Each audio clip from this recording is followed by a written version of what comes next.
welcome to my YouTube channel, Taneros Manango Vlog. Ayan na guys, ang luto ko na banana chips guys.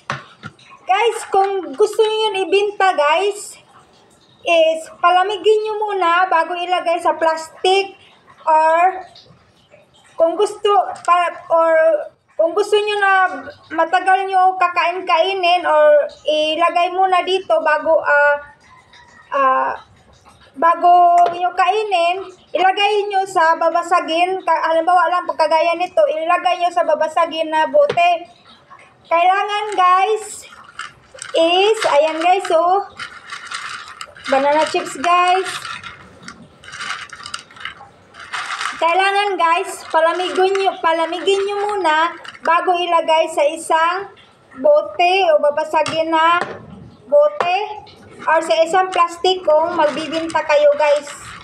Yan lang lahat guys. Bye-bye guys. Sana may natutunan kayo sa aking banana chips na tips. Please subscribe my YouTube channel, Taneros Manango Vlog. Bye-bye guys.